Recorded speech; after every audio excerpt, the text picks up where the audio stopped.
Hi everyone, welcome back to this session. तो आज हम लोग करने वाले हैं एटम्स एंड मॉलिक्यूल्स के short answers and very short answers. तो ये हमारा सेगमेंट रहेगा जहां पर हम वेरी शॉर्ट आंसर्स करेंगे। Right, are you guys ready? अगर रेडी हो तो फायर इमोजीज लगा दीजिए चैट बॉक्स में, लाइक कर दीजिए इस वीडियो को। अभी तक अगर आप लोगों ने लाइक नहीं किया है, so this is very unfair and cheating हो रही है मेरे साथ, बिकॉज इतना ज्यादा अच्छा कंटेंट देने के बाद भी अगर आप लाइक नहीं करते हो, इतने कंजूस हो, तो फिर मुझे भी सोचना पड़ेगा नेक्स्ट टाइम। चलिए नेक्स्ट क्वेश्चन के साथ, मतलब first question of this segment, short answers, very short answers. तो डिफाइन एन एटम। एटम को आप कैसे डिफाइन करोगे? Atom is the smallest particle of an element and ये होता है इलेक्ट्रिकली न्यूट्रल। राइट, ये इलेक्ट्रिकली न्यूट्रल वाला गिव रीजन बहुत सारे बच्चों के एग्जाम में आया था। एटम इज इलेक्ट्रिकली न्यूट्रल, ये क्वेश्चन आता है। And this is more of structure of atom. Structure of atom जो हम लोग का नेक्स्ट चैप्टर है उसमें से आता है ये क्वेश्चन कि atom is electrically neutral why? Smallest particle of an element that can exist independently and retain its chemical properties. Molecule क्या है बच्चों? Molecule किसका smallest particle है? अब क्या लिखेंगे? Smallest particle of dash. Molecule is smallest particle of yes. जैसे कि एटम स्मॉलेस्ट पार्टिकल था एलिमेंट का, वैसे ही मॉलिक्यूल स्मॉलेस्ट पार्टिकल है कंपाउंड का। Smallest particle of compound, smallest particle of compound, ये आप लोग चाहो तो नोट डाउन करते जा सकते हो।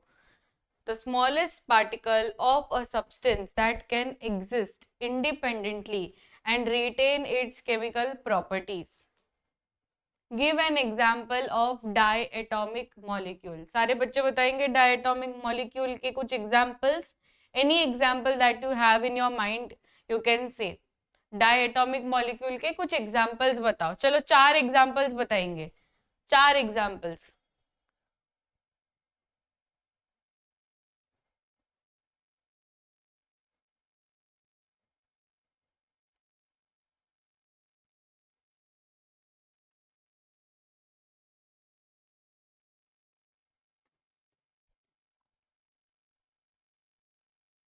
Very good.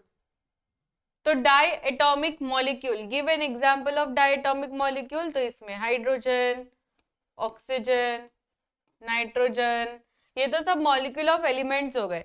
Molecule of compound भी आप लिख सकते हो, जैसे कि कार्बन मोनोऑक्साइड, तो ये भी डायएटॉमिक में ही आएगा। Right, next question, give an example of triatomic molecule. Triatomic molecule के आपको मुझे 2 एग्जांपल्स मॉलिक्यूल ऑफ एलिमेंट के देने हैं and 2 example molecule of compound के देने हैं। Molecule of element and molecule of compound, 2 examples each. Triatomic मतलब total number of atoms should be 3। Right, तो बेसिक एग्जांपल से आप स्टार्ट करो। बेसिक एग्जांपल्स, वैसे मॉलिक्यूल ऑफ एलिमेंट में एक ही आपको आंसर आएगा, तो इसका एक एग्जांपल दो और इसका 3 एग्जांपल दो, तो टोटल 4 हो जाएगा। यस, इसका O3 आंसर आ जाएगा। मॉलिक्यूल ऑफ कंपाउंड में H2O, तो 3 हो गया। राइट, फिर और क्या है? कार्बन डाइऑक्साइड, ये भी 3 हो गया। नाइट्रोजन डाइऑक्साइड, ये भी 3 हो गया। तो इस तरीके से 3 तो हो सकता है। Next question, what is atomicity? Very very very important short answer. Atomicity का डेफिनेशन सभी को आना चाहिए। ये मैं चाहती हूँ सारे बच्चे एक बार कमेंट सेक्शन में लिख देंगे व्हाट इज एटॉमिसिटी। एवरीवन, सारे बच्चे लिखेंगे, सारे बच्चे, व्हाट इज एटॉमिसिटी। एटॉमिसिटी का डेफिनेशन आप सभी को आना चाहिए। एटॉमिसिटी का डेफिनेशन क्या रहता है कि number of atoms in one molecule, present in one molecule will be called as atomicity. The number of atoms present in a molecule of an element is called as atomicity. सभी ने लिखा? कि number of atoms present in one molecule, single molecule is called as atomicity. Next question, number of atomicity, ठीक है। Atomicity of ozone, सारे बच्चे अभी rapid fire round, ozone का एटॉमिसिटी बताना है सारी को, ये सारे बच्चे बताएंगे। It is 3, very good.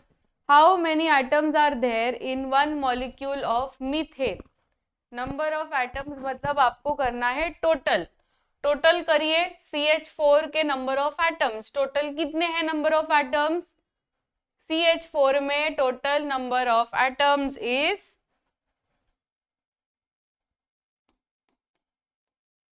ये 1 है और ये 4 है, तो टोटल कितना हुआ 5, राइट, सभी को 5 मिला, total number of atoms is 5।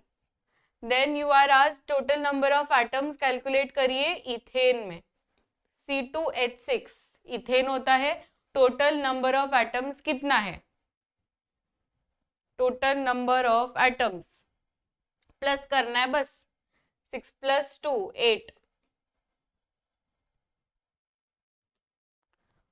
How many atoms are present in one molecule of glucose, अभी ग्लूकोज का सब प्लस करना है। देखो अभी आप लोग के लिए बहुत हलवा क्वेश्चंस लग रहा होगा, एटॉमिसिटी क्या ही, अभी ये तो सब आता है, पर आप अगर अपने ही बैच में मतलब अपने ही क्लास में जाओगे ना और किसी को ये क्वेश्चन पूछोगे ना, नहीं आएगा उसको। आप लोगों को मैंने इतने सारे क्वेश्चंस करवा लिए हैं, इसलिए आपको इतना धड़ाधड़ क्वेश्चंस का आंसर आ रहा है, तो that practice made you perfect. इतने सारे क्वेश्चंस हमने कर लिए ना, तो इससे आपको कुछ भी क्वेश्चन ऐसे डिफिकल्ट नहीं लगेगा। इसका आंसर है 24, right. What is the molecular formula of water, molecular formula of water, it is H2O। How many hydrogen atoms are there in 2 molecules of water, 2 molecules of water में hydrogen कितना है, सिर्फ hydrogen पूछा है, सिर्फ और सिर्फ हाइड्रोजन पूछा है, that is 4, very good. Molecular formula of ammonia,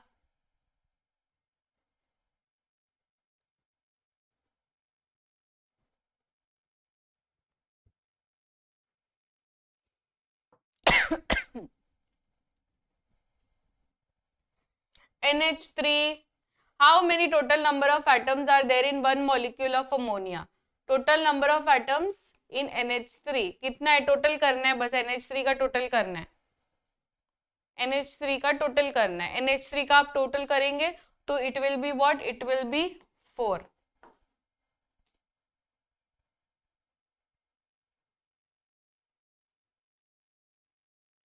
give an example of mono atomic molecule, इसमें तो 1 एग्जाम्पल बोला है, आपको बताना है 2 examples.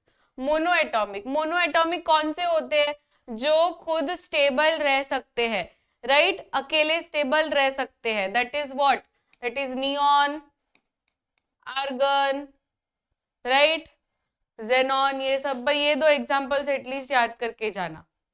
Give an example of polyatomic molecule, polyatomic मतलब बहुत सारे एटम्स उसके अंदर, तो आप इसमें बहुत सारे एग्जाम्पल्स लिख सकते हो, S8 लिख सकते हो, P4 लिख सकते हो, या C6H12O6 लिख सकते हो, इतने सारे एटम्स है उसके अंदर, बहुत सारे है पॉलीएटॉमिक के पास, बहुत सारे हैं।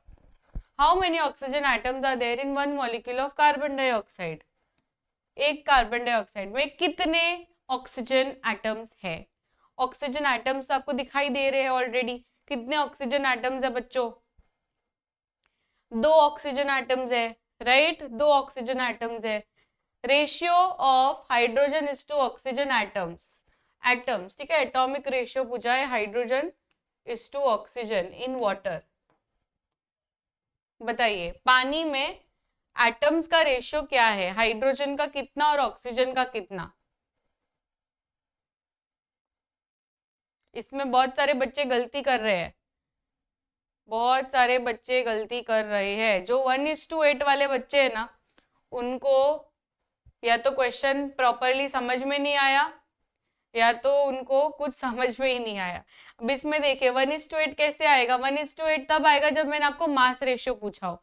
इसमें आपको एटम्स का रेशियो पूछा है। एटम्स का रेशियो मतलब क्या कि इसमें 2 हाइड्रोजन है और इसमें 1 ऑक्सीजन है, तो एटम्स का रेशियो क्या हुआ, 2:1 should be the ratio, not 1:8। समझ में आया? बहुत बेसिक गलती हो गई आपकी, बट गलती तो बहुत भयंकर हुई है।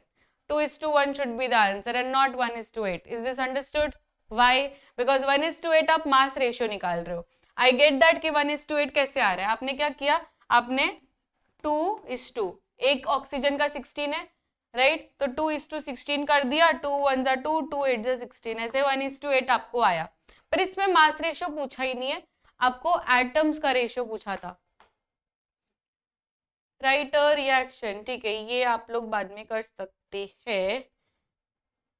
हाँ, इसका बताइए, कार्बन एटम्स कितने हैं एक मॉलिक्यूल ऑफ इथिलीन में? इथिलीन का भी दिया है, इसका आपको बताना है कार्बन एटम्स कितना है। इसमें भी कार्बन एटम्स बहुत स्पेसिफाई होकर पूछा है, तो कार्बन एटम्स का ही देखो, पूरे ब्रह्मांड का कैलकुलेट मत करने बैठना। कितना आएगा इसमें, 2 आएगा। How many hydrogen atoms are there in 3 molecules of ammonia? 3 ammonia हो गया हमारे पास, तो हाइड्रोजन कितना है? 3 अमोनिया में हाइड्रोजन कितना है? 3 अमोनिया में हाइड्रोजन 9 रहेगा, राइट। देखो हाइड्रोजन है तो 3 3 9 हुआ, सिर्फ हमें हाइड्रोजन में रखना है फोकस, तो 3 3 9, that is answer 9। Molecular formula of carbon monoxide, I am asking you molecular mass, molecular mass बताइए।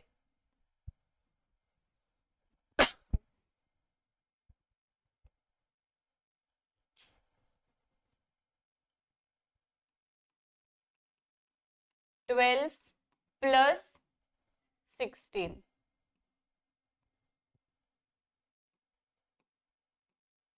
मुझे ये मिल रहा है, आपको क्या मिल रहा है, 28 मिल रहा है। ठीक है, सही है, 28 ही सही है। अब कुछ केमिकल फॉर्मूला वाले चटपटे क्वेश्चंस, आप लोगों का फेवरेट टॉपिक, फेवरेट सबका तो नहीं है पर मेजोरिटी बच्चों का फेवरेट है, ठीक है, एकदम चटपटे questions, spicy questions of chemical formula, जो आपको मजा आता है। Are you all ready?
करते जाओ, ठीक है, सॉल्व।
ठीक है, मैं आप सभी के आंसर्स एक बार वेरीफाई कर रही हूँ, आप लोग लिखते जाइए जैसे जैसे आप लोगों को हो रहा है सॉल्व।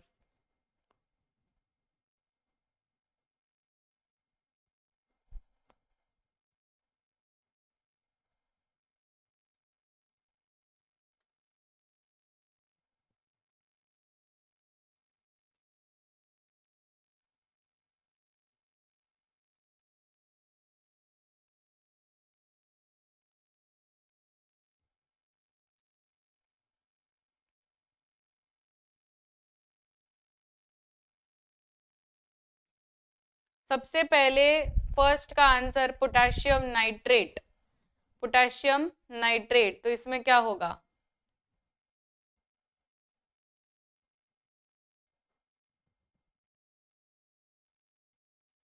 KNO3 होगा, राइट। मेजॉरिटी बच्चों का कंप्लीट भी हो चुका है, तो एक बार चेक कर लीजिए आंसर्स।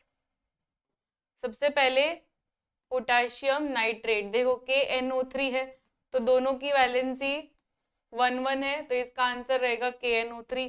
फिर magnesium sulphate, right, magnesium sulphate, magnesium की वैलेंसी 2, सल्फेट की भी वैलेंसी 2, तो दोनों का कैंसल कैंसल करके MgSO4 will be the correct answer, तो इसका आंसर रहेगा MgSO4। फिर सोडियम ऑक्साइड, अभी सोडियम की वैलेंसी है 1 और ऑक्साइड की वैलेंसी 2 है, तो इसको क्रिस क्रॉस करेंगे तो क्या मिलना चाहिए? Na2O। सभी को यही मिला था आंसर, Na2O, सभी को यही मिला। सोडियम ऑक्साइड का क्या मिला था? Na2O। अब कैल्शियम कार्बोनेट का दीजिए, चलो एक एक करके बोलो। कैल्शियम कार्बोनेट, कैल्शियम कार्बोनेट का सारे अपने अपने आंसर लिखो। कैल्शियम कार्बोनेट, अभी कैल्शियम की वैलेंसी क्या है? 2, कार्बोनेट की वैलेंसी भी 2, तो calcium carbonate it will be 2 2 cancel cancel, तो क्या मिलेगा आपको? CaCO3, सभी को यही मिला है CaCO3, calcium carbonate. And please note down, calcium carbonate बहुत ज्यादा एग्जाम में पूछा गया क्वेश्चन है, सो ये सब में से सबसे ज्यादा इंपॉर्टेंट कैल्शियम कार्बोनेट है, बहुत ज्यादा रिपीटेटिव है ये कैल्शियम कार्बोनेट, याद रखना CaCO3।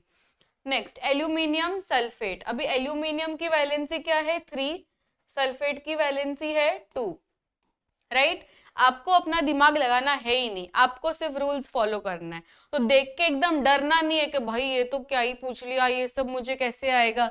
आपको ज्यादा दिमाग नहीं लगाना है, सिर्फ रूल्स फॉलो करने हैं। इसमें एल्यूमिनियम को क्या मिला है? 2 मिला है ना, तो Al2, और पूरे SO4 को 3 मिला है ना, तो पूरे SO4 को एक ब्रैकेट में डालना है। आप खाली डायरेक्टली लिखोगे तो रॉन्ग हो जाएगा, इसलिए पूरे SO4 को मैंने ब्रैकेट में डाला और फिर 3 लगाया, तो this will be your correct answer.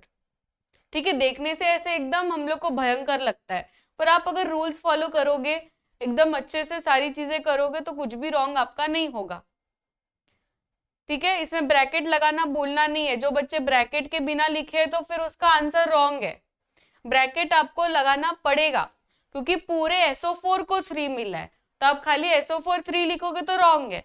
पूरे SO4 को 3 मिला है, तो पूरे को आपको ब्रैकेट में डालना पड़ेगा। Al2SO4 taken thrice. ठीक है, अब नेक्स्ट मैग्नीशियम नाइट्रेट, मैग्नीशियम की वैलेंसी 2, नाइट्रेट की वैलेंसी 1, क्या होगा क्रिस क्रॉस करने पर? मैग्नीशियम को तो 1 मिला है, तो इसका तो टेंशन नहीं है। अब इसमें NO3, पूरे NO3 को 2 मिला है, तो इसमें भी आपको ब्रैकेट लगाना पड़ेगा। पूरे NO3 को 2 मिला है, तो ऐसा हो गया, सभी को यही मिला आंसर। बहुत ही बढ़िया। नेक्स्ट क्वेश्चन, कैल्शियम फॉस्फेट, अभी इसमें भी आपको खुद का दिमाग नहीं लगाना, डरना नहीं है कोई भी क्वेश्चन के साथ, आपको अपना खाली रूल फॉलो करना है। कैल्शियम है एंड फॉस्फेट है, ठीक है। कैल्शियम की वैलेंसी क्या है? 2, फॉस्फेट की वैलेंसी है 3, क्रिस क्रॉस करेंगे तो क्या मिलेगा? Ca3, और पूरे PO4 को 2 मिला है, तो इसको ब्रैकेट में डालो और 2 लगा दो, यही मिला सभी को आंसर। CA3PO4 taken twice. ठीक है, देखने से बहुत डिफिकल्ट लगेगा पर डिफिकल्ट नहीं है, कुछ भी डिफिकल्ट नहीं है, आप खाली रूल्स फॉलो करो, सब कुछ धीरे धीरे हो जाता है। एल्यूमिनियम एंड क्लोराइड, एल्यूमिनियम की वैलेंसी 3, क्लोरीन की वैलेंसी 1, क्रिस क्रॉस करेंगे तो क्या मिलेगा, AlCl3। अब इसमें मुझे कोई ब्रैकेट लगाने का जरूरत नहीं है, ठीक है। जो बच्चे को कंफ्यूजन है कि इसमें ब्रैकेट लगाना है कि नहीं लगाना है, कैसे पता लगाए, इसमें क्लोरीन एक सिंगल एलिमेंट है, राइट। जब आपके पास 2-3 एलिमेंट्स एक साथ हो तो तभी आपको ब्रैकेट लगाना है, क्योंकि वो जो नंबर है वो सभी को दिया है, पर इसमें एक ही एलिमेंट है, राइट। तो इसमें आपको कोई ब्रैकेट लगा के 3 लिखने की जरूरत नहीं है। So only 1 element it has, so you can write directly. But इसमें आप देख सकते हैं 2 एलिमेंट्स है, इसमें भी 2 एलिमेंट्स है, इसमें भी 2 एलिमेंट्स है, तो तब आपको लगाना पड़ेगा ब्रैकेट। एंड जो बच्चों को डाउट है कि इसमें तो हमने नहीं लगाया, तो ये तो 3 तो उसका ही है ना, ये थोड़ी उसको क्रिस क्रॉस में मिला है, वो तो 3 तो उसका ही ओरिजिनल है, O3 का ही है वो, तो उसमें फिर ब्रैकेट लगाने का जरूरत नहीं है। तो ये हो गया हम लोग का पूरा केमिकल फॉर्मूला खत्म। How to make chemical formula के ऊपर क्वेश्चंस कर लिए।